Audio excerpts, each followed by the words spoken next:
अगर आप इस कहानी का पिछला भाग देखना चाहते हैं तो उसका लिंक मैं आपको डिस्क्रिप्शन बॉक्स में दे दूँगी और साथ में कमेंट बॉक्स में पिन भी कर दूँगी, आप वहां से भी जाकर देख सकते हैं। अच्छा अपने ऑफिस के लिए निकल जाता है क्योंकि उसे कुछ ज़रूरी काम था।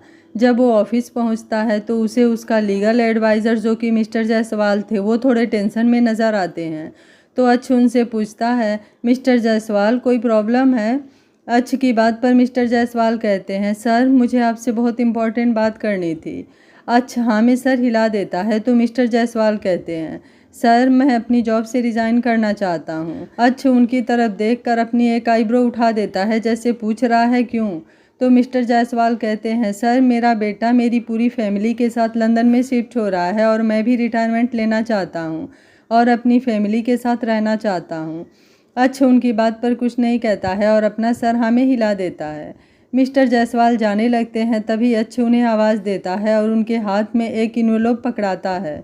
मिस्टर जायसवाल देखते हैं तो उसमें 35 लाख का एक चेक था। वह अच्छ से कुछ पूछते तभी अच्छ कहता है, ये आपका ही है, आपने अपनी लाइफ के इतने सारे साल इस कंपनी को दिए हैं, उसी के लिए है, इसे कोई एहसान मत समझिएगा, ये आपकी मेहनत का फल है। मिस्टर जायसवाल उसे थैंक्स कहते हैं और वहाँ से चले जाते हैं। अच्छा ऑफिस में अपना कुछ काम करता है और फिर वहाँ से घर के लिए निकल जाता है क्योंकि ऑफिस का टाइम ख़त्म हो चुका था। जब तक अच्छ घर पहुँचता है तब तक डिनर का टाइम हो गया था। जब अच्छ घर में पहुँचता है तो वाड़ी भाग कर आती है और उसके पैरों से लिपट जाती है। हैंडसम अंकल, तो सॉरी डैडी, आप मुझे अपने हाथों से खाना खिलाओगे? आज मुझे आपके हाथों से खाना है। अच्छ उसकी बात सुनकर मुस्कुरा देता है और उसे गोद में उठाकर उसके गालों पर किस करके कहता है, ज़रूर बेटा, आज आप पापा के साथ खाओगे। अच्छ थोड़ी देर में फ्रेश होकर आता है और वाणी को अपनी गोद में बिठाकर उसे अपने हाथों से खाना खिलाने लगता है। नील भी वहीं पास की चेयर पर बैठा वाणी और अच्छ को घूर रहा था। जब अच्छ उसकी ओर देखा तो एक निवाला उसने नील की तरफ भी बढ़ा दिया, लेकिन नील ने खाने से मना कर दिया। वो कहता है, मैं सिर्फ अपनी माँ के हाथों से खाता हूँ, स्ट्रेंजर के हाथों से नहीं। उसकी बातें सुनकर वाणी कहती है, भाई आप ऐसा क्यों कर रहे हो, अब तो ये हमारे पापा हैं ना। उसकी बात पर नील कहता है, मैं इन्हें अभी अपना पापा नहीं मानता। तभी उसकी तरफ एक और निवाला आता है। वो देखता है तो उसके बगल में मीरा बैठी उसे अपने हाथों से खिलाती है। मीरा के हाथों से वो बहुत प्यार से खा लेता है। सभी डिनर कर लेते हैं। डिनर के बाद मीरा दोनों बच्चों को उनके रूम में सुला कर जब रूम में आती है तो देखती है कि अच्छा अभी भी अपने ऑफिस के कामों में उलझा पड़ा हुआ था। मीरा को देखकर अच्छ कहता है, ये कुछ पेपर हैं, इन्हें देख लो, देखकर साइन कर दो। मीरा को थोड़ा अजीब लगता है, लेकिन जब वो पेपर को उठाकर देखती है तो कहती है, नो नेवर, मैं कभी इसके लिए तैयार नहीं होंगी। अच्छ कहता है, लेकिन इसमें गड़बड़ क्या है? तो मीरा कहती है, मैं आपकी सेक्रेटरी फिर से नहीं बनने वाली। उसकी बात पर अच्छ कहता है, इसमें सिर्फ सेक्रेटरी ही नहीं, लीगल एडवाइज़र का भी नाम ऐड है। मीरा मना करती है, लेकिन फिर अच्छ उससे कहता है, जब तक तुम यहाँ हो तब तक तो अपनी जॉब कंटिन्यू कर सकती हो और यहाँ से ट्रांसफ़र लेने में भी कुछ टाइम लग जाएगा, तब तक इसी को कंटिन्यू कर लो। मीरा को कहीं ना कहीं अच्छ की बात सही भी लगती है, इसलिए वो भी हाँ कर देती है। थोड़ी देर बाद दोनों बेड पर सोने के लिए जाते हैं। अच्छ जब बेड पर सोता है तो देखता है मीरा बेड पर नहीं सो रही है, वो कहीं जा रही है। तो अच्छ उससे पूछता है, तुम कहाँ जा रही हो? तो मीरा उसे कोई जवाब नहीं देती है। थोड़ी देर बाद वो आती है तो उसके हाथ में ढेर सारे कुशन थे। मीरा अच्छ और अपने बीच में उन कुशन से एक लाइन बना देती है। अच्छ उसकी तरफ सवालिया नज़र से देखता है तो मीरा कहती है, ये बेड आपके साथ तभी शेयर करने वाली हूँ मैं जब आप इस लाइन के इस तरफ नहीं आने वाले। अच्छ कुछ नहीं कहता है और मुँह फेर कर सो जाता है। कुछ देर बाद जब अच्छ को महसूस होता है कि मीरा गहरी नींद में सो गई है तो वो उसकी तरफ पलटता है तो देखता है कि मीरा गहरी नींद में सो चुकी थी। वो धीरे धीरे अपने हाथों से सारे कुशन को इधर उधर कर देता है और मीरा को खींचकर अपने सीने से लगाकर सो जाता है। मीरा भी नींद में उससे और चिपक जाती है और उसकी बाहों में सुकून से सो जाती है। वहीं दूसरी तरफ हासी को जब पता चलता है कि मीरा वापस आ गई है और उसके साथ उसके 2 जुड़वा बच्चे भी हैं तो वो भी आना चाहती थी उससे मिलने, लेकिन अच्छ ने उसे मना कर दिया था कि वो अभी मीरा से नहीं मिल सकती जब तक कि वो उसे अपनी और मीरा की सच्चाई ना बता दे। आशी को भी यह सही लगता है, लेकिन फिर भी वह मीरा उसके बच्चों को देखना चाहती थी, इसलिए वो अपना दूसरा ही प्लान बनाने लगती है। अगली सुबह अच्छ के कमरे से लड़ने की आवाज़ आ रही थी।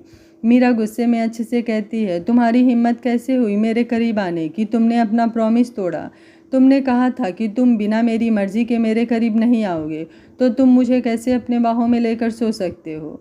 उसकी बात पर अच्छ कहता है, रिलैक्स, मैं तुम्हारे पास नहीं आया था, तुम खुद उन सारे कुशन को हटाकर मेरे पास आई थी। अब मैं ये तो नहीं कहा था ना कि तुम मेरे पास आओगी तो मैं तुम्हें अपने आप से दूर करूँगा। वो तो तुमने कहा था कि मैं तुम्हारी मर्जी के बिना तुम्हारे करीब नहीं आ सकता। तुम नहीं आ सकती इसके लिए मैंने तो नहीं कहा था ना। जब तुम मेरे करीब आओगी तो मैं तुम्हें खुद से दूर क्यों करूँगा, मैं इतना पागल थोड़ी ना हूँ। उसकी बात पर मीरा गुस्से से पैर पटकते हुए बाथरूम में चली जाती है। उसके जाने के बाद अच्छी स्माइल करने लगता है और जाकर दूसरे रूम में तैयार हो जाता है। वो दोनों तैयार होकर नीचे आते हैं और नाश्ते के लिए जाने लगते हैं। तभी दरवाजे पर खड़े एक शख्स की आवाज़ से दोनों उस तरफ देखते हैं। दरवाजे से एक लड़की भागते हुए आती है और अच्छ के गले लग जाती है। सभी इस नज़ारे को देखकर शौक हो जाते हैं। मीरा को उस लड़की का अच्छ के गले लगना अच्छा नहीं लगता है, लेकिन फिर भी वो कुछ नहीं कहती है और डाइनिंग हॉल की तरफ चली जाती है। उसके गले लगने वाली वो लड़की कोई और नहीं बल्कि नियति थी। साक्षी के केस में नियति और उसकी माँ फ्रॉड साबित हुई थी। यहाँ यह भी पता चल गया था कि आदर्श के एक्सीडेंट में नियति की माँ का हाथ था। वो आदर्श की सौतेली माँ थी, हालांकि नियति उनकी सगी बेटी थी। मीरा ने कोर्ट में सब साबित कर दिया, जिसके बाद पूरी प्रॉपर्टी साक्षी उसके बच्चे के नाम पर हो गई और नियति की माँ को कोर्ट की तरफ से उम्र कैद की सज़ा हो गई। नियति के पास अब कहीं भी रहने का कोई ठिकाना नहीं था। साक्षी के साथ आज तक उसने जो कुछ भी किया था और अपने बच्चों की सुरक्षा को लेकर साक्षी ने उसे अपने साथ रहने के लिए मना कर दिया। वह उसे दूसरा घर दे रही थी, लेकिन नियति उसके रहमो कर्मों पर नहीं रहना चाहती थी, इसलिए वो अच्छे के पास चली आई। उसके लिए अच्छा मौका था अच्छे के करीब जाने का। अच्छे भी उसके पिता के किए गए खुद के एहसानों के बदले में उसे यहाँ रखने को तैयार हो गया था। उसका यह फैसला क्या रंग लाने वाला था उसकी और मीरा की ज़िंदगी में, ये तो आने वाला समय ही बताएगा। नियति अच्छे से अलग होकर कहती है, मैं जानती थी तुम जरूर मेरा साथ दोगे, इसलिए तो मैं तुमसे इतना प्यार करती हूँ। ये सब कहते हुए उसकी नज़र मीरा पर पड़ी, जो नील और वाणी को ब्रेकफास्ट करा रही थी। उसे देखकर पहले तो वो हैरान हुई, फिर गुस्से से दंदनाती हुई उसकी तरफ बढ़ गई। नियति ने गुस्से से मीरा से कहा, यू विच, तुम्हारी इतनी हिम्मत कि तुम यहाँ भी आ गई। तुम्हारी वजह से आज मेरी मॉम जेल में है और वो 2 कौड़ी की साक्षी मेरी माँ और मेरी प्रॉपर्टी पर डेरा जमाए बैठी है और तुम यहाँ पर डेरा जमाए बैठी हो। तुम जैसे बेशर्म लड़की अब यहाँ क्या नया बंदा फंसाने आई हो अपने इन 2 चूजों को लेकर? पता नहीं किसके बच्चे हैं, क्या मेरे अच्छे को फंसाने आई हो? मैंने कहा निकल यहाँ से। यह बोलकर वो मीरा पर हाथ उठाने ही जा रही होती है कि मीरा ने उसका हाथ पकड़कर ऐंठ दिया, उसकी पीठ पर लगा दिया। मीरा गुस्से में बोली, अपनी लिमिट में रहकर बोलो मिस नियति, तुम्हारी मॉम जेल में अपने कर्मों की वजह से है, मेरी वजह से नहीं। और मैं यहाँ क्यों हूँ और किस लिए हूँ ये मैं बताना तुम्हें ज़रूरी नहीं समझती। दोबारा मुझ पर अपना जोर आजमाने से पहले याद कर लेना, मैं तुम्हारी तरह कोई छुई मुई नहीं हूँ। यह तो तुम बहुत अच्छे से जानती हो। मैं मार्शल आर्ट की ट्रेनिंग देती हूँ, तो मेरा एक बार ही तुम्हें धाराशायी करने के लिए काफ़ी है। यह बोल वो झटके से नियति का हाथ छोड़ देती है, जिससे वो फर्श पर जाकर गिरती है। अच्छा, ये सब देखकर हैरान था। वो जल्दी से नियति के पास जाता है, उसे पकड़कर खड़ा करता है। नियति उसके पास जाकर उसे लिपट कर बोलती है, देख रहे हो अच्छा, ये तुम्हारे घर में मेरे साथ कैसा व्यवहार कर रही है, आखिर ये इस घर में क्यों है? अच्छा एक बार मीरा को देखता है और कहता है, नियति ये मेरी। उसके आगे वह कुछ कहता तब तक मीरा बोल पड़ती है, मैं मिस्टर अच्छ रायचंद की लीगल एडवाइज़र हूँ और यहाँ पर 1 महीने के लिए हूँ। 1 महीने बाद चली जाऊंगी, तो तुम चाहो या ना चाहो 1 महीने तक तो तुम्हें मुझे झेलना ही होगा, लेकिन हाँ अपनी लिमिट में रख कर। यह बोल कर वो अपने दोनों बच्चों का हाथ पकड़कर वहाँ से चली जाती है। अच्छा नियति को अपने और मीरा के बारे में बताना चाहता था, लेकिन मीरा उसकी बात का जवाब देकर चली जाती है। अच्छ को बिल्कुल भी अच्छा नहीं लगता। वो मीरा से बात करने के लिए जाने वाला होता है कि नियति उसका हाथ पकड़ लेती है। नियति कहती है, अच्छा प्लीज़ मुझे तुम्हारी ज़रूरत है, प्लीज़ मत जाओ ना छोड़कर मुझे। अच्छा अपना हाथ छुड़ा लेता है और कहता है, तुम रेस्ट करो, मैं तुमसे बाद में मिलता हूँ, अभी मुझे एक ज़रूरी काम है। ईसा प्लीज़ नियति को उसका कमरा दिखा दो। ये कहकर वो चला जाता है। नियति का अच्छ को इस तरह से छोड़कर जाना नियति को बिल्कुल भी अच्छा नहीं लगता है। वो खुद से कहती है, बहुत जल्दी अच्छा मैं इस घर में तुम्हारी बीबी की हैसियत से रहूँगी और फिर उस विच को सबक सिखाऊंगी। अपने मन में वो यह सब सोचकर ईसा के साथ अपने कमरे में चली जाती है। दूसरी तरफ मीरा अपने बच्चों को उनके कमरे में बैठाकर उनके कपबोर्ड को सेट कर रही थी। तभी अच्छे उस कमरे में आता है। वह मीरा को देखकर कहता है, मुझे तुमसे कुछ बात करनी है। उसकी बातें सुनकर मीरा कहती है, अभी मैं बिज़ी हूँ, बाद में बात करती हूँ। अच्छ का मन कर रहा था कि वो ज़बरदस्ती मीरा का हाथ पकड़कर उसे अपने साथ ले जाए, लेकिन वो बच्चों के सामने ऐसा कुछ भी नहीं करना चाहता था जिससे बच्चों पर कुछ गलत इम्पैक्ट पड़े। ठीक है, मैं आधे घंटे में तुम्हारा नीचे वेट करता हूँ, साथ में ऑफिस चलते हैं। उसकी बात पर मीरा कहती है, आज मैं ऑफिस नहीं जाऊँगी, आज मुझे कुछ ज़रूरी काम है, मैं कल से ऑफिस ज्वाइन करूँगी। अच्छ कुछ कहता तब तक नील उसके सामने आ जाता है। वो अपने हाथों को बांध कर कहता है, आप मम्मा को इस तरह से परेशान नहीं कर सकते और आप खुद को मेरे पापा कहते हो।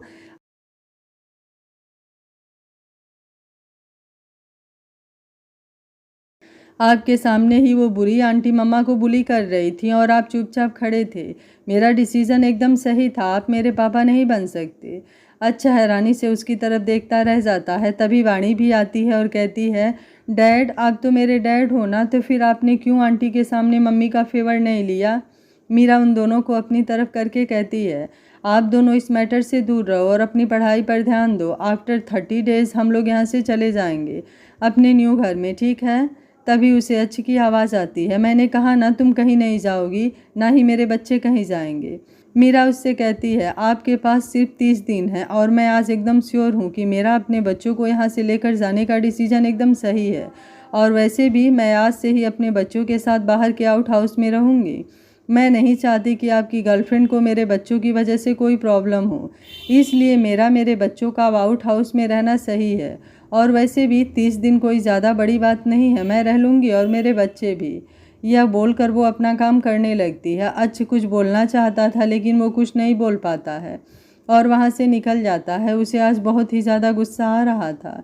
वो चाह कर भी नियति को कुछ नहीं कह सकता था क्योंकि उसके ऊपर उसके पिता के बहुत सारे एहसान थे, लेकिन उसे नहीं पता था कि नियति उसका किस तरह से फ़ायदा उठा रही है। अच्छा वहाँ से निकलकर ऑफिस चला जाता है। वहाँ जाकर उसने अपना गुस्सा वहाँ के एम्प्लॉयज़ पर निकालना शुरू कर दिया। राजीव उसका यह बिहेव देखकर थोड़ा हैरान था। फिर वह उसके केबिन में जाकर कहता है, क्या हुआ है तुझे, बताएगा भी। उसकी बात पर अच्छ कहता है, मैं क्या करूं, मुझे समझ में नहीं आता। मीरा कुछ समझने को तैयार ही नहीं है और अभी ये नियति, मुझे कुछ समझ में ही नहीं आ रहा है। ना मैं नियति को कुछ कह सकता हूँ और मीरा को खुद से दूर जाने नहीं दे सकता। मीरा को ऐसा लगता है कि मेरी और नियति के बीच में कुछ है। और आज तो वाड़ी ने भी नील का साथ दिया। नील जो मेरे पर थोड़ा बहुत विश्वास करना शुरू कर रहा था, वो भी इसके आगे बस वो चुप हो जाता है। राजीव अच्छ के कंधे पर हाथ रखकर कहता है, देख मेरे दोस्त, चाहे कुछ भी हो जाए, तू अपने और मीरा के बीच में किसी को भी आने मत दे, क्योंकि इस बार मीरा ही नहीं, तेरे पर दोनों बच्चे भी हैं। क्या तू अब उनसे दूर रह सकता है? नहीं ना। और रही बात नियति की, तो हम सभी जानते हैं कि नियति तुझे पसंद करती है, लेकिन तू उसके पिता के एहसानों के बदले अपनी ज़िंदगी क्या दांव पर लगा देगा? अपनी और मीरा के प्यार को दांव पर लगा देगा, अपने बच्चों को दांव पर लगा देगा। और ये बात तू भी अच्छे से जानता है कि तुझ पर एहसान अंकल ने किया था। उनके जाने के बाद नियति और उसकी माँ ने किस तरह से तुझे अपने फ़ायदे के लिए सिर्फ देखा है, और नियति भी यहाँ सिर्फ फ़ायदे के लिए ही आई है। वो सिर्फ तुझे अपना बनाना चाहती है। अगर तूने उसे खुद से और अपने परिवार से दूर नहीं किया तो वो तुझे और मीरा को दूर कर देगी। और यह बात तू बहुत अच्छे तरीके से जानता है कि वो तेरे लिए कितनी ज़्यादा पागल है। वो आगे कुछ बड़ी पागलपंथी करे, इसके पहले ही तू अपनी और मीरा की लाइफ को सही रास्ते पर ला और नियति को दूर कर। यह बोलकर राजीव उसके केबिन से चला जाता है। दूसरी ओर मीरा एक कैफ़े में बैठकर किसी का इंतज़ार कर रही थी। तभी वहाँ पर एक 28 साल का हैंडसम लड़का आता है। उसे देखकर मीरा खड़ी होती है और उसे ज़ोर से हक कर लेती है। दोनों बैठकर कुछ देर बातें करने लगते हैं। वहीं दूसरी ओर ममता जी वाणी और नील को लेकर हाल में बैठी हुई थी। वाणी और नील दोनों खेल रहे थे ममता जी की गोद में। ईशान बैठा हुआ था। तभी दूसरी ओर से नियति अपनी हिल्स की टिक टिक करते हुए वहाँ से निकलती है। उसने एक शार्ट ड्रेस पहन रखी थी। वाणी जो कि अपने पजल्स को खेल रही थी, उसका एक पजल पीस नियति के सैंडल में फंस जाता है और वो गिर जाती है। उसको गिरते देख वाणी जोर से ताली बजाकर हंसने लगती है।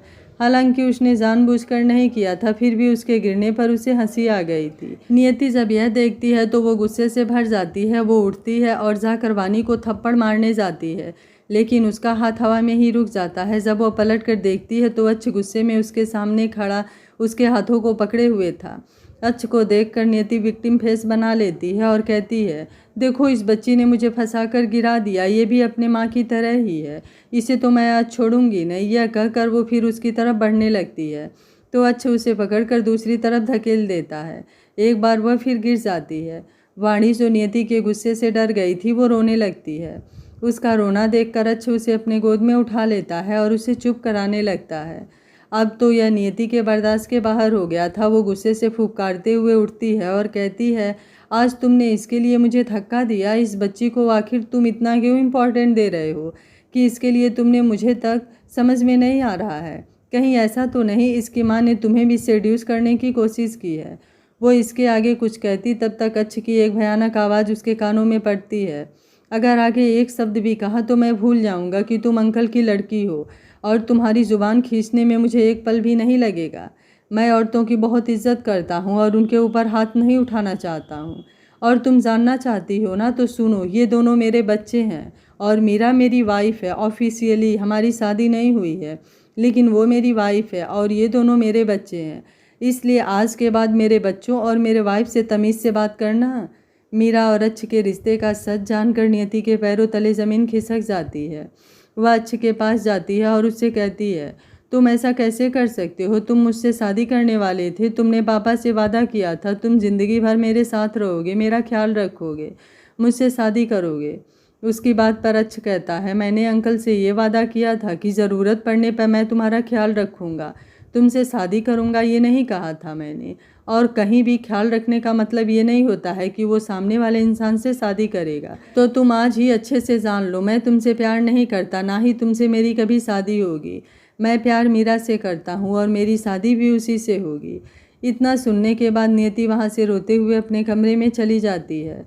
अच्छ उसके जाने के बाद वाणी को अपने सीने से लगाकर कहता है, पापा हमेशा आपको प्रोटेक्ट करेंगे बेटा। ये बोलकर वो वाणी के गालों को चूम लेता है। तभी उन सबको मीरा की आवाज़ आती है और वो सब दरवाजे के सामने देखते हैं जहाँ पर मीरा किसी लड़के के साथ खड़ी थी। उस लड़के को देखकर वाणी, नील और ममता जी की आंखों में एक चमक आ जाती है, लेकिन अच्छ की आंखें गुस्से से लाल हो जाती हैं क्योंकि उस लड़के ने मीरा का हाथ पकड़ रखा था। मीरा उस लड़के का हाथ पकड़े हुए घर में इंटर करती है। उस लड़के को देखकर वाणी अच्छ की गोद से नीचे उतरने के लिए मचलने लगती है। अच्छ भी उसे नीचे उतार देता है तो वाणी और नील भागकर उस लड़के के पास जाते हैं और गोद में चढ़ जाते हैं। वो लड़का भी मीरा को छोड़कर नील और वाणी को जोर से हक कर लेता है। अच्छ वहीं पर बुत बना खड़ा उन सबको देख रहा था। दूर से देखने पर वो चारों एक कंप्लीट फैमिली की तरह लग रहे थे, जो कि अच्छ को बिल्कुल भी बर्दाश्त नहीं हो रहा था। उसकी मुट्ठियाँ गुस्से में कस गई थी इस नज़ारे को देखकर। तभी पीछे ममता जी की आवाज़ आती है, अरे राकेश, तू यहाँ कैसे आया? जी हाँ, उस लड़के का नाम राकेश था जो मीरा के साथ आया था। राकेश भी ममता जी को देखकर दोनों बच्चों को छोड़ उनके पास जाकर उनका पैर छूकर कहता है, प्रणाम मासीबा। ममता जी भी प्यार से उसके चेहरे को सहलाती हैं और कहती हैं, जुग जुग जियो मेरे लाल। तभी राकेश की नज़र अच्छ पर पड़ती है और वो कहता है, आप मिस्टर अच्छ रायचंद हैं ना? मीरा ने मुझे आपके बारे में बताया था। Nice to meet you. ये कहकर वो अपना हैंड शेक करने के लिए अच्छ की ओर बढ़ता है। अच्छ उससे हाथ तो नहीं मिलाना चाहता था, लेकिन फिर भी वो अपना हाथ आगे बढ़ा देता है। अच्छ ने काफ़ी ज़ोर से राकेश का हाथ दबाया हुआ था, जैसे वो उसका हाथ ही तोड़ देना चाहता था, और राकेश भी ये सब महसूस कर सकता था। अच्छ तो लगभग उसके हाथों को तोड़ने ही वाला था, लेकिन वाणी और नील की आवाज़ सुनकर उसके हाथ रुक गए। वाणी ने अपनी तुतलाती हुई आवाज़ में कहा, मामू, आप इतने दिनों से हमसे मिलने क्यों नहीं आए? और आप हमारी चॉकलेट भी लेकर नहीं आए हैं। आपको पता है राखी के दिन मम्मा आपका कितना वेट कर रही थी। अच्छा अपने मन में सोचता है, मामू मतलब ये मीरा का भाई है। यह सोचकर उसका दिल खुशी से झूम उठता है और वह उसके हाथों को बहुत ही प्यार से पकड़ लेता है। लेकिन थोड़ी देर में राकेश से हाथ छुड़ाकर वाणी के पास जाकर अपने घुटनों के बल बैठ जाता है। सॉरी बेटा, मामू थोड़ा बिजी हो गए थे। और वह अपने कान पकड़ लेता है और मीरा की तरफ भी देखता है तो मीरा कहती है, मेरी तरफ मत देख, मैं तुझे माफ़ नहीं करने वाली। तभी राजीव आता है और मीरा से पूछता है, मीरा ये कौन है? राजीव की बात पर मीरा कहती है, ये राकेश है। उसके आगे की बात को ममता जी ने पूरा किया। ये मेरी बहन का बेटा है, नील और वाणी का फेवरेट मामू। अच्छ कहता है, आपसे मिलकर खुशी हुई। राकेश भी उसके पास जाकर उसके कान में धीरे से कहता है, खुशी तो मुझे भी हुई, लेकिन मुझे नहीं लगता है थोड़ी देर पहले आपको ये खुशी हुई थी, और आपकी उसी खुशी का अंदाज़ा मुझे अपने हाथों पर अभी भी महसूस हो रहा है। उसकी बात पर अच्छे इधर उधर देखने लगता है। तभी ईसा आती है और सभी को लंच के लिए आने को बोलती है। सभी लंच कर रहे थे, तभी ईसा ने नियति के बारे में पूछा तो अच्छे ने कहा कि उसका खाना रूम में भिजवा दो। लंच के बाद अच्छे जब रूम में जाता है तो देखता है कि मीरा अपने कपड़े रख रही थी। अच्छे पूछता है, ये क्या कर रही हो तुम? मीरा बोलती है, शायद आप भूल रहे हैं मिस्टर रायचंद, मैंने सुबह सुबह कहा था कि आज शाम तक मैं और मेरे बच्चे आउट हाउस में शिफ्ट हो जाएंगे। उसकी बात पर अच्छे उसके पास आता है, उसके हाथों को पकड़कर खुद से लगाकर बोलता है, तुम कहीं नहीं जा रही, तुम यहीं मेरे साथ मेरे कमरों में रहोगी। आउट हाउस में कोई भी शिफ्ट नहीं हो रहा है। उसकी बात पर मीरा कहती है, मैं आपसे सुबह कह चुकी हूँ कि मैं नहीं चाहती कि आपकी गर्लफ्रेंड की वजह से मेरे बच्चों को या मुझे कोई प्रॉब्लम हो। अच्छ कहता है कि वो मेरी कोई गर्लफ्रेंड नहीं है, वो सिर्फ अंकल की लड़की है और तुम मेरी वाइफ हो, और वो दोनों मेरे बच्चे हैं। मेरे बच्चे मेरे वाइफ मेरे साथ रहेंगे, ना कि आउट हाउस में, समझी तुम? अगर तुम प्यार से नहीं मानी तो मुझे अपने तरीके से समझाना होगा, और तुम जानती ही हो। उसकी बातें सुनकर मीरा कहती है, क्या मतलब है आपका? फिर से आप ज़बरदस्ती करेंगे मेरे साथ? अच्छ कहता है, ज़बरदस्ती तो नहीं करूँगा, लेकिन कुछ और ज़रूर करूँगा। मीरा उसकी तरफ अपना आईब्रो उठाकर देखती है, जैसे पूछ रही हो क्या मतलब है। तो अच्छ धीरे से उसके सर के पीछे अपना हाथ ले जाता है और उसके होठों को लॉक कर देता है। मीरा उससे खुद को छुड़ाने की कोशिश करती है, लेकिन अच्छ की पकड़ उस पर कुछ ज़्यादा ही मजबूत हो गई थी। वो अपनी आंखें बंद किए मीरा को किस कर रहा था। पता नहीं मीरा को क्या हुआ कि वो भी उसके साथ उस किस में इन्वॉल्व हो गई। उसके हाथ उसके गले के पीछे चले गए, उसके बालों को सहलाने लगे। अच्छ ने जब महसूस किया कि मीरा भी उसके साथ दे रही है तो वो और खुश हो गया और उसे और डीपली किस करने लगा। वहीं दरवाजे के पास खड़ी नियति यह सब देख रही थी। वो कमरे में आ रही थी ताकि वो मीरा को कुछ सुना सके, लेकिन दरवाज़ा खुला होने की वजह से उसने जो देखा उससे उसका पारा हाई हो गया और वो वहाँ से पैर पटकते हुए चली गई। इधर अच्छ को जब लगा कि मीरा सांस नहीं ले पा रही है तो वो उससे दूर हो गया। उससे दूर होते ही मीरा को अचानक से याद आता है कि वो क्या कर रही थी, तो वो गुस्से से अच्छ की ओर बढ़ने लगती है। तो अच्छ कहता है, देखो मेरी अकेले की बात नहीं है, तुम भी इसमें एंजॉय कर रही थी, तो तुम मुझे इसके लिए ब्लेम नहीं कर सकती हो। अच्छ ने ये सब बातें इतना क्यूट सा फेस बनाकर कहा कि मीरा के पास कहने के लिए कुछ नहीं बचा था, इसलिए वो गुस्से से पैर पटक कर वॉशरूम में चली जाती है। उसके जाने के बाद अच्छ स्माइल करने लगता है। दूसरी ओर नियति अपने कमरे में आती है और दरवाज़ा बंद करके गुस्से से सामान तोड़ने फोड़ने लगती है। वो खुद से ही कहती है, नहीं मीरा, मैं तुम्हें मेरे अच्छ को मुझसे नहीं छीनने दूंगी, कभी भी नहीं। उसके लिए चाहे मुझे कुछ भी करना क्यों ना पड़े, मैं करूँगी। अच्छ जब बच्चों के कमरे में जाता है तो देखता है कि दोनों बैठे हैं, तो वो उनके पास जाकर बोलता है, क्या हुआ मेरे बच्चे इतने शांत, क्या हो गया? उसकी बात पर वाणी कहती है, डैड हमें बाहर जाना है घूमने, लेकिन मम्मा ने तो मना कर दिया। तो अच्छ कहता है, आपकी माँ ना शुरू से ही हिटलर थी, लेकिन कोई नहीं, पापा है ना, पापा आप सबको लेकर जाएंगे। ओके, तो कल सुबह डन। कल हम लोग शॉपिंग पर जाएंगे, बाहर खाना खाएंगे, एम्यूजमेंट पार्क जाएंगे और रात में मूवी देखेंगे और डिनर भी बाहर करेंगे। ओके। उसकी बात पर दोनों ही खुश हो जाते हैं। बाड़ी ने तो उसे अपना पापा मान लिया था, उसे डैड बुलाती भी थी, लेकिन नील अभी भी उसे अंकल बुलाता था और अच्छ उसके मुंह से अपने लिए डैड सुनने के लिए तरस रहा था।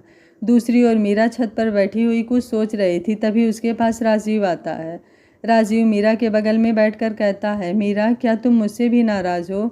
देखो मैं जानता हूँ कि तुम वो आगे वो कुछ कहता, तभी मीरा कहती है, राजीव प्लीज़ मुझे पास्ट के बारे में कोई बात नहीं करनी।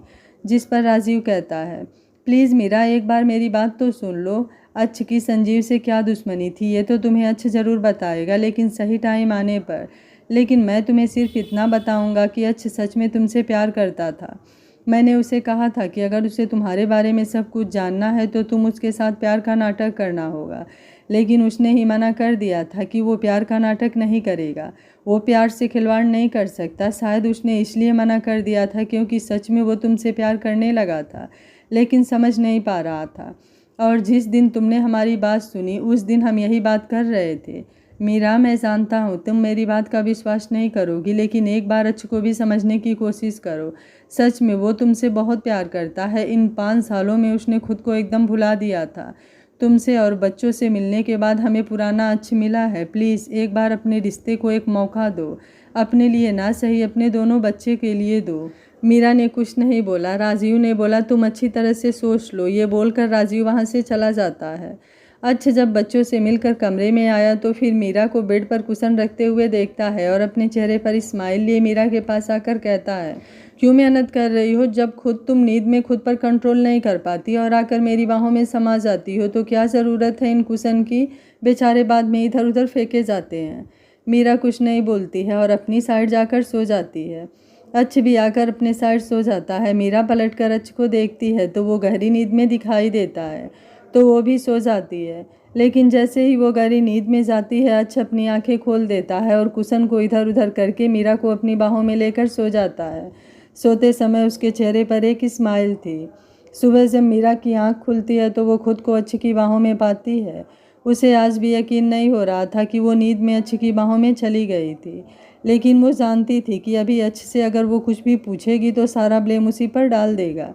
इसलिए वो कुछ नहीं कहती है, उठकर बाथरूम में चली जाती है। जैसा कि अच्छ ने आज बच्चों से प्रॉमिस किया था कि वो बच्चों को लेकर घुमाने जाएगा, जो उसने प्रॉमिस किया था उसने वो सभी पूरा किया। बच्चे आज बहुत खुश थे। डिनर के बाद सब बच्चे घर आने के लिए निकल ही रहे थे कि मीरा के फ़ोन पर एक कॉल आने लगता है। मीरा सभी से जाने के लिए मना कर देती है। ईसा के पूछने पर वो बताती है कि उसका एक क्लाइंट आया है, वो सुबह ही निकल जाएगा तो उसे अभी जाकर उस मीटिंग करनी पड़ेगी। वह 1 घंटे में आ जाएगी। वो वहाँ से टैक्सी लेकर निकल जाती है। अच्छ को कुछ सही नहीं लगता है तो वो राजीव और ईसा के साथ सभी को भेजकर मीरा के पीछे चला जाता है। मीरा अपने क्लाइंट के साथ मीटिंग कर रही थी और अच्छ वहीं पास के कमरे में बैठा हुआ था। वो यहाँ से मीरा को अपने साथ सेफली ले जाना चाहता था। तभी उसके कमरे के बाहर 2 वेटर्स की बात करने की आवाज़ आती है। पहला बोला, यार आज तो उस मल्होत्रा की ऐश हो गई। दूसरा बोला, वो कैसे? पहला बोला, तूने देखा नहीं, वो लड़की उसके सामने बैठी थी, कितनी खूबसूरत थी। दूसरा बोला, हाँ खूबसूरत तो थी, लेकिन इसमें मल्होत्रा की ऐश कैसे? देखने से तो कोई वकील ही लग रही थी। पहला बोला, अरे वही तो बात है, तुझे पता है मैं कुछ देर पहले जब मल्होत्रा के रूम में गया था तो उसने मुझे एक दवा दी थी और कहा था कि मैं ड्रिंक में मिलाकर लाकर उस लेडी को देने के लिए। उसके लिए उसने मुझे पैसे भी दिए। अब तो समझ ही जा उसकी कैसे ऐश होगी। दोनों बातें कर रहे थे और हंस रहे थे, लेकिन उन दोनों की बातें सुनकर अच्छे का दिमाग खराब हो गया था, क्योंकि मल्होत्रा वही इंसान था जिससे मीरा मीटिंग करने आई थी। आज से जानता था कि मीरा खुद की सेफ्टी कर सकती थी, लेकिन जब उसे पता चला कि मीरा को कोई ड्रग्स देने वाला है तो वो घबरा गया। नशे में तो इंसान का कोई भी दिमाग और कोई भी दांव पेच काम नहीं करता है। अच्छ का गुस्से से पारा हाई हुए जा रहा था और गुस्से से उस रूम की ओर बढ़ा और उसने लात मारकर उस रूम का दरवाज़ा खोला जहाँ पर मीरा और वो मल्होत्रा साहब मीटिंग कर रहे थे। लेकिन जैसे ही दरवाज़ा खुला, सामने का नज़ारा देखकर उसकी आंखें सर्द हो गई, क्योंकि मीरा पर पूरा नशा चढ़ चुका था और वो मल्होत्रा उसके साथ ज़बरदस्ती करने की कोशिश कर रहा था। मीरा उससे बचने की पूरी कोशिश कर रही थी, लेकिन उस पर ड्रग्स का नशा हावी हो रहा था। अच्छ जल्दी से मल्होत्रा की तरफ बढ़ा और उस पर घूंसों की बारिश करने लगा। कुछ ही देर में मल्होत्रा ज़मीन पर पड़ा हुआ था। अच्छ के गार्ड्स मल्होत्रा को वहाँ से उठाकर लेकर चले गए। जब अच्छ मीरा की ओर देखता है तो वो हैरान हो जाता है, क्योंकि मीरा अपने कपड़े उतार रही थी। वो अपना कोट उतार चुकी थी, अपने शर्ट को अनबटन कर रही थी। अच्छ जल्दी से उसके पास गया और उसे उठाकर अपने बुक किए रूम में लेकर चला गया। अच्छ मीरा को इस हालत में घर लेकर नहीं जा सकता था, इसलिए उसने आज रात यहीं रुकने का फैसला किया था। उसने राजीव को फ़ोन करके सब कुछ बता दिया और वहाँ घर पर सब संभालने को कह दिया था। जब वह पलटकर रूम में देखा तो मीरा वहाँ नहीं थी। उसे वॉशरूम से कुछ आवाज़ें आती है तो वॉशरूम में जाकर देखता है तो मीरा बाथटब में बैठी थी और शावर को लेकर उसने माइक बनाकर गाना गाए जा रही थी। अच्छ ने अपने सिर पर हाथ रख लिया। उसे समझ में नहीं आया था कि वो मीरा को कैसे संभाले। तभी गलती से वो हैंड शावर ऑन हो जाता है, लेकिन मीरा की जगह उसका पूरा पानी अच्छ के ऊपर गिर जाता है, क्योंकि मीरा ने उसे उल्टा पकड़ रखा था। अच्छ को भीगता देखकर मीरा ज़ोर ज़ोर से हंसने लगती है और वो अच्छ को और भी बुरी तरह से भिगाने लगती है।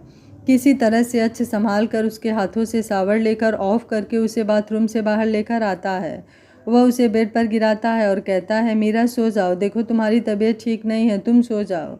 लेकिन मीरा ने अच्छ को पकड़कर बेड पर गिरा दिया और उसके ऊपर बैठ गई। अच्छ अभी तक मीरा के इस मूव से हैरान था। उसे तो समझ में ही नहीं आ रहा था कि अचानक से हो क्या गया है। जब उसने मीरा को देखा तो मीरा उसे देखे जा रही थी और कहती है, तुम बहुत बुरे हो, तुमने मुझे बहुत परेशान किया, बहुत हर्ट किया, तुम्हारी झूठ से पता है मैं बहुत रोई, मैं 5 साल तक बहुत रोई थी, तुम बहुत बुरे हो। और जब तुम मुझसे मिले तो भी तुमने मेरे साथ वैसा ही किया, एक बार भी प्यार से मेरे साथ बात नहीं की। तुम्हें पता है मैं तुमसे बहुत प्यार करती थी, लेकिन तुमने अपने दिल पर पॉइंट करके यहाँ बहुत हर्ट किया। मुझे बहुत रोना आया, इसलिए मैं तुमसे दूर चली गई, लेकिन तुम्हें भूल नहीं पाई।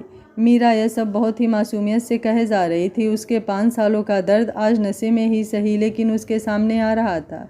अच्छे ने अपना हाथ बढ़ाकर मीरा के गालों को छुआ और कहा, I am really sorry my love, लेकिन प्रॉमिस करता हूँ तुम्हें कभी खुद से दूर जाने नहीं दूंगा, बहुत प्यार दूंगा। जितने भी जख्म मेरी वजह से तुम्हें मिले हैं उन सब पर मैं अपने प्यार का मरहम लगाऊंगा। प्लीज़ मुझसे दूर मत जाना। I love you Meera.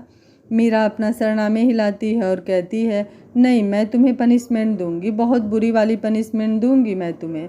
उसके बाद में अच्छा इस्माइल करके कहता है, तुम्हारी हर पनिशमेंट मुझे मंजूर है, बस तुम मुझसे दूर मत जाना। अच्छ की बातें सुनकर मीरा के चेहरे पर एक स्माइल आ जाती है, लेकिन अगले ही पल अच्छ अपनी आंखें जोर से मीच लेता है, क्योंकि मीरा ने उसकी कॉलर पर बहुत ज़ोर से बाइट किया था। मीरा उससे कहती है, अभी और पनिशमेंट बाकी है, तुम तो इतने में ही डर गए। अच्छ को समझ में ही नहीं आ रहा था कि वो मीरा को कैसे रोके, लेकिन मीरा की हरकतें उसे अपना कंट्रोल खोने पर मजबूर कर रही थी। लेकिन अच्छे जानता था कि अगर उसने अपनी लिमिट क्रॉस की तो वो मीरा की नज़रों में फिर से गुनाहगार बन जाएगा, जो वह नहीं चाहता था। उसने किसी तरह से खुद को कंट्रोल किया और मीरा को वो सब करने दिया जो वो कर रही थी। मीरा ने अच्छ के गले पर, कंधे पर, चेस्ट पर और उसके बाजू पर सभी जगह अपने दांतों की कलाकारी दिखाई थी और अच्छ अपनी आंखें और मुट्ठियों को बंद किया उसकी इन हरकतों को सह रहा था। यह तो वही जानता था कि मीरा की नज़दीकियों से वह खुद को किस तरह से कंट्रोल किए हुए था। अच्छ देखता है कि मीरा धीरे धीरे उसके होठों की ओर बढ़ रही है तो वो अपनी आंखें बंद कर लेता है, लेकिन उसे जब कुछ महसूस नहीं होता है तो अपनी आंखें खोलता है। वो देखता है कि मीरा सो चुकी है, तो अच्छ गहरी सांस लेता है और मीरा को सही से सुलाकर ब्लैंकेट से कवर कर देता है और अपनी बाहों में भरकर उसे सो जाता है।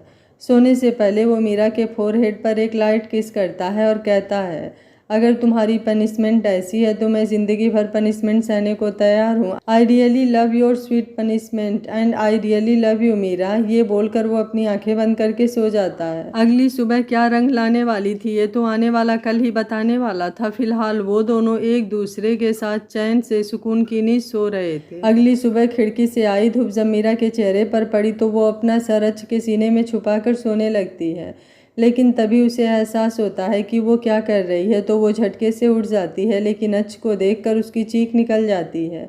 उसकी चीख सुनकर अच्छ भी उठ जाता है और अपनी अलसाई हुई आवाज़ में कहता है, क्या हुआ मीरा, क्यों इतना चिल्ला रही हो। उसके बाद पर मीरा कहती है, ये क्या है, तुम इस तरह से क्यों हो और हम कहाँ हैं, ये कौन सी जगह है। उसकी बात पर अच्छ कहता है, खुद ही याद करो तुम यहाँ पर कैसे आई। इस बार उसकी टोन में एक गुस्सा साफ दिख रहा था। मीरा कहती है, मैं तो मिस्टर मल्होत्रा से मीटिंग के लिए आई थी, उसके बाद अचानक से मेरा सर घूमने लगा, फिर मुझे कुछ याद नहीं। अच्छ कहता है, और उस मल्होत्रा ने तुम्हें ड्रग्स देकर तुम्हारा फ़ायदा उठाने की कोशिश की। वो तो अच्छा हुआ सही टाइम पर मैं पहुंच गया, वरना आज जो हुआ होता वो। इसके आगे वो चुप हो जाता है। मीरा को भी लगता है कि उसने सच में गलती कर दी, उसे इस तरह से मिस्टर मल्होत्रा के साथ मीटिंग के लिए नहीं आना चाहिए था। तभी वो अच्छ को देखती है और कहती है, तो इसका मतलब उसके जाने के बाद तुमने मेरा फ़ायदा उठाया।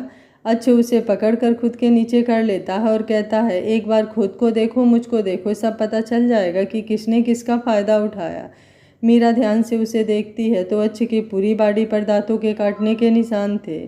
वो इस समय भी अपनी शर्ट को नहीं पहना हुआ था। जब मीरा खुद को देखती है तो वो एकदम सही सलामत होती है, उसके कपड़े भी एकदम सही थे।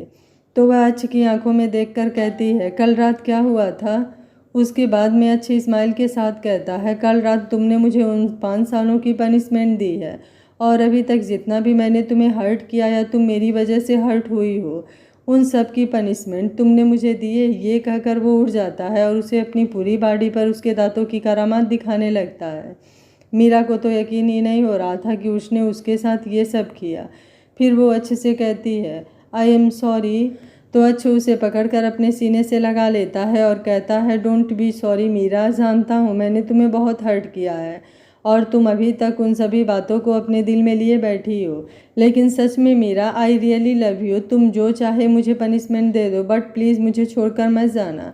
मैं तुम्हारे बिना नहीं रह पाऊँगा। ये 5 साल मैंने कैसे जिए हैं ये मैं ही जानता हूँ, और अगर तुम चाहती हो तो तुम जो भी पनिशमेंट मुझे चाहो तो अभी भी काट सकती हो। ये कहकर वो अपने चेहरे को आगे कर देता है तो मीरा उसे धक्का देकर भाग जाती है।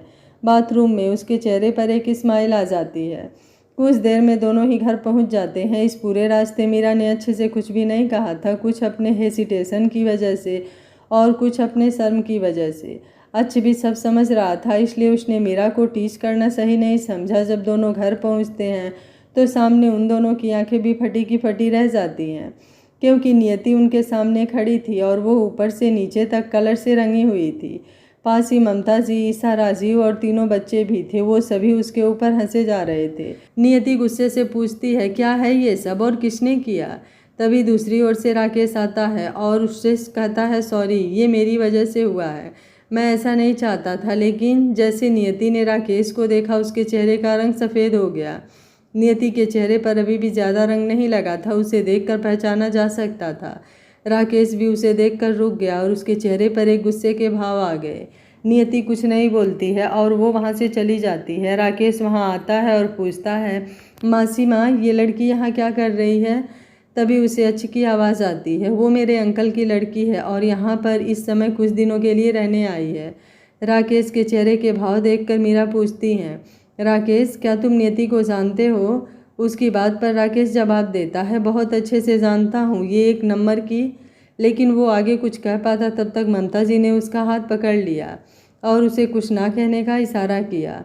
अच्छा पूछता है, राकेश तुम क्या कह रहे थे, बताओ। तो राकेश कहता है, नहीं बस मैं ऐसे ही पूछ रहा था, और वो बात को टाल के वहाँ से चला जाता है। राकेश वहाँ से चला गया था, लेकिन अच्छ को कुछ शक हो गया था कि राकेश ज़रूर कुछ छुपा रहा है नियति के बारे में। उसने बाद में बात करने को कहा और बच्चों के पास चला गया। थोड़ी देर बाद सभी ब्रेकफास्ट कर रहे थे। नियति अभी तक नहीं आई थी, वो अपने कमरे में ही नाश्ता कर रही थी। अच्छ ने ईसा से कहा, ईसा तुम कब से ऑफिस ज्वाइन कर रही हो? उसकी बात पर ईसा ने कहा, जीजू, लेकिन ईशान अभी बहुत छोटा है और उसे छोड़कर ऑफिस जाना मुझे कुछ ठीक नहीं लग रहा है। तो ममता जी कहती हैं, अरे बेटा मैं हूँ ना, मैं उसे संभाल लूँगी। वैसे भी मैंने 2 बच्चों को संभाला है, तो वो भी मेरे बच्चे जैसा ही है। अच्छा कहता है, लो ईसा, तुम्हारी प्रॉब्लम सॉल्व हो गई। मैं चाहता हूँ कि तुम भी अब ऑफिस ज्वाइन करो, अपने करियर पर ध्यान दो। इस पागल की वजह से तुमने अपने करियर को बीच में ही छोड़ दिया था। छोड़ दिया था मतलब? मीरा पूछती है। तो राजीव कहता है, वो क्या है ना, मैं ही बच्चों के लिए ज़िद की थी और उसके लिए ईसा को ऑफिस छोड़ना पड़ा। लेकिन इसके लिए ऑफिस छोड़ने की क्या ज़रूरत थी? मीरा ने पूछा। ईसा ने कहा, मैं थोड़ी फिजिकली वीक थी, तो कंसीव करने से पहले मुझे आराम करने को कहा गया था। तो इसके आगे वो कुछ नहीं बोलती है। मीरा को भी सब बात समझ में आ जाती है। बातों ही बातों में ममता जी के मुँह से निकल जाता है, अरे ईसा बेटा, ऐसी कोई बात नहीं है, कमज़ोरी रिकवर हो जाती है अब तो। मीरा को ही देख लो, प्रेगनेंसी के टाइम में एक ऐसी कंडीशन आ गई थी कि इसके आगे वो कुछ बोल ही नहीं पाती और चुप हो जाती हैं। उन्हें रियलाइज़ हो गया था कि बातों ही बातों में कुछ ज़्यादा बोल गई जो उन्हें नहीं बोलना चाहिए था। वो मीरा की ओर देखती हैं तो मीरा अपना सर नीचे झुकाकर नाश्ता कर रही थी। सभी समझ गए थे कि कोई ऐसी बात है जो मीरा नहीं चाहती है कि कोई जाने, इसलिए किसी ने कुछ नहीं कहा। सभी नाश्ता करने लगे। सभी अपने रूम में रेडी हो रहे थे ऑफिस जाने के लिए। तभी अच्छा ममता जी के रूम में जाता है, जो अपने कमरे में बैठी किताबें पढ़ रही थी। ममता जी अच्छ को देखकर कहती हैं, बेटा तुम यहाँ, कुछ बात थी? ममता जी की बात सुनकर अच्छ कहता है, माँ, मीरा आपको माँ ही बुलाती है, क्या मैं भी आपको माँ बुला सकता हूँ? उसकी बातें सुनकर ममता जी ने हाँ में सिर हिला दिया। तो अच्छ ने आगे कहा, आप आज ब्रेकफास्ट टेबल पर कुछ कह रही थी, आप मुझे पूरी बात बताएंगी? मीरा आपको कैसी मिली और क्या क्या हुआ? अच्छ की बातों पर ममता जी ध्यान से देखे जा रही थी। तभी अच्छ बोलता है, माँ प्लीज़, मैं जानना चाहता हूँ। उसकी बातों पर ममता जी कहती हैं, बेटा आज से 5 साल पहले एक दिन मैं अपने घर में रेस्ट कर रही थी, तभी मेरे दरवाजे पर दस्तक हुई। जब मैंने दरवाज़ा खोला तो राकेश के बाहों में एक लड़की को देखकर मैं शॉक रह गई थी।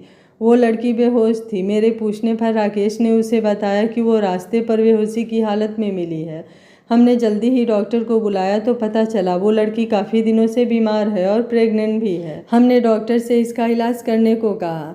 3 दिन बाद उसे होश आया था। हमारे पूछने पर उसने कुछ नहीं बताया, सिर्फ अपने बारे में बताया और वो किसके बच्चे की माँ बनने वाली है इस बारे में कुछ भी नहीं बताया। हमने भी उससे नहीं पूछा। मेरी लाइफ में कोई भी नहीं था। मीरा के रूम में मुझे एक बेटी मिली थी। कुछ समय बाद पता चला कि मीरा की प्रेगनेंसी में बहुत ही ज़्यादा क्रिटिकल कंडीशन है। डॉक्टर ने उसे अबॉर्शन करने को भी कहा था, लेकिन वो नहीं मानी। वो अपने बच्चों को जन्म देना चाहती थी। लोगों ने उसे बहुत ही ताने सुनाए थे, उन्हें जाने क्या क्या कहा था, लेकिन फिर भी वो सबकी बातें सहती रही और उसने अपने दोनों बच्चों को जन्म दिया। बच्चों के जन्म देने के बाद लगभग वो 1 महीने तक कोमा में थी। होश आने के बाद पता चला कि अब वो कभी माँ नहीं बन सकती थी, लेकिन उसने खुद को संभाल लिया। उसे संभालना था अपने दोनों बच्चों के लिए।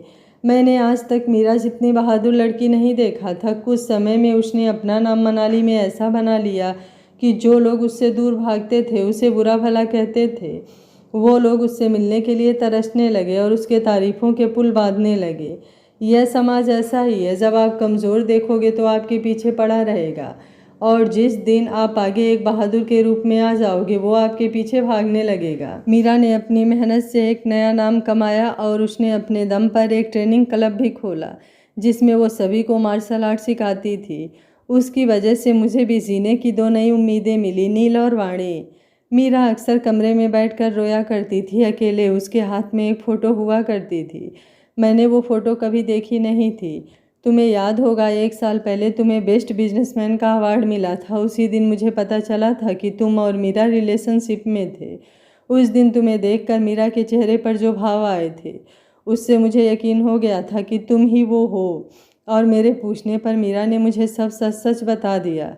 इसलिए जब तुम मीरा को यहाँ लेकर आए तो मैंने कोई ऐतराज़ नहीं किया, क्योंकि मुझे कहीं ना कहीं ऐसे लग रहा था तुम्हें देखकर कि ज़रूर कोई बात है जो मीरा नहीं जानती है।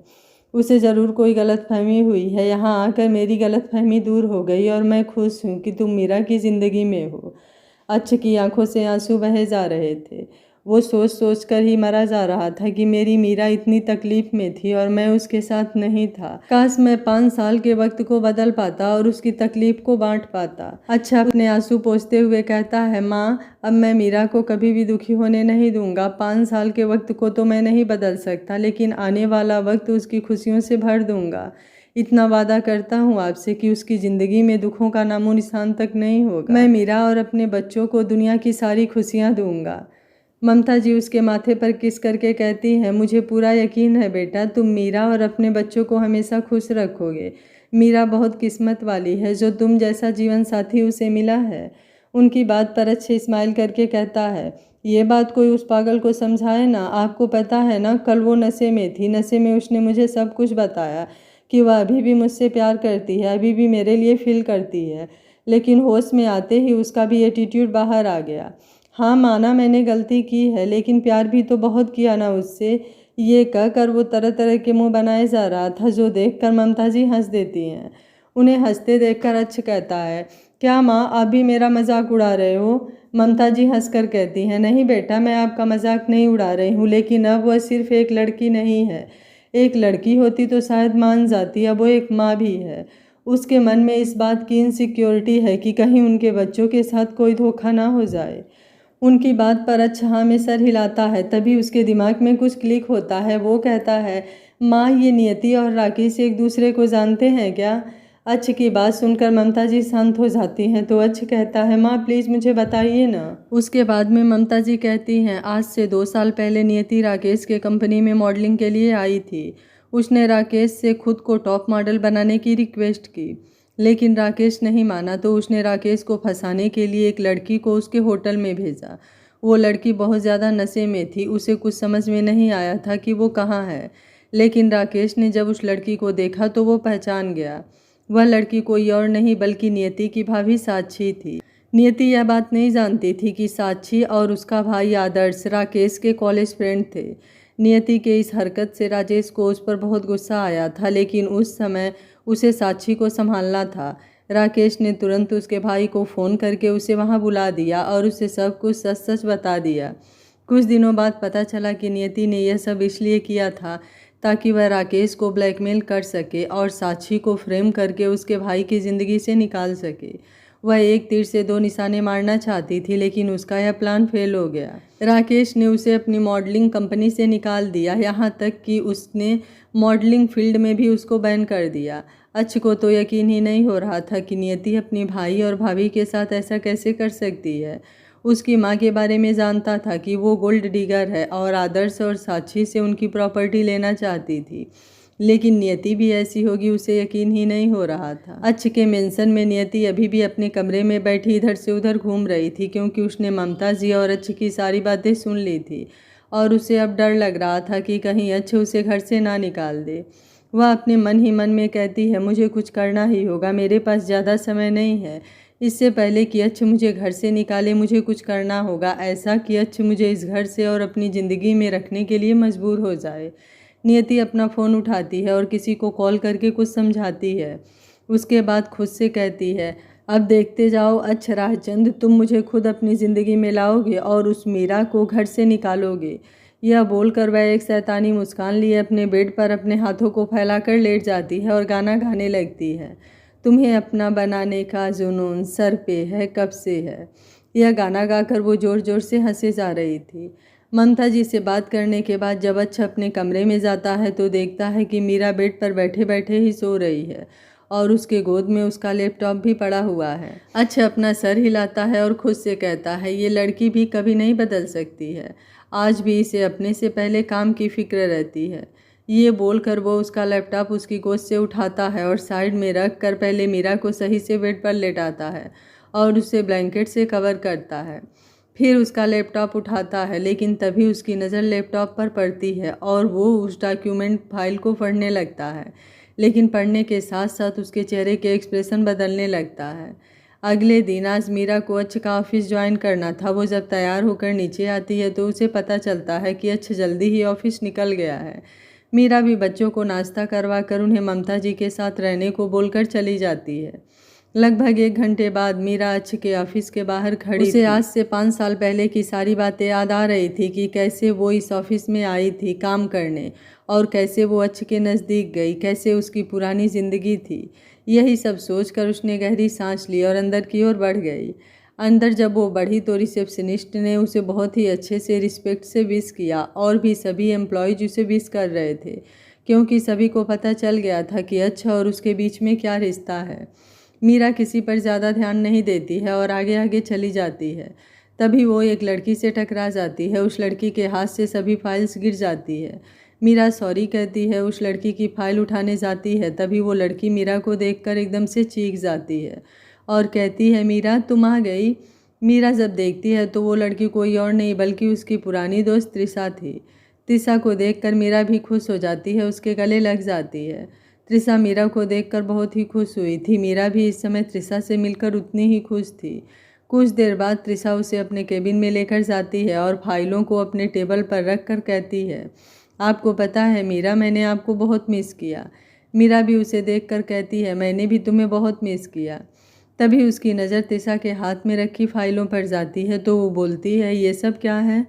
उसकी बातों पर त्रिशा कहती है, यह अच्छ का नया ऑर्डर है, आज सुबह आते ही उन्होंने मुझे ये सारी फाइलें पकड़ा दी। मीरा ने पूछा क्यों, तो त्रिशा कहती है, उन्होंने कहा क्योंकि मुझ पर यकीन करते हैं और उन्होंने मुझे इन 7 सालों की सारी अकाउंट डिटेल निकालने को दी है, जो भी ज़्यादा खर्च हुए हैं, जो प्रोजेक्ट से रिलेटेड नहीं हैं, उन सभी रिकॉर्ड उनके सामने रखूं। और मुझे समझ में नहीं आ रहा है कि मैं आज पूरे दिन में ये काम कैसे कर पाऊंगी। उसकी बात पर मीरा कहती है, कोई बात नहीं, आज मेरे पास ज़्यादा काम नहीं है, तुम्हारी हेल्प कर देती हूँ।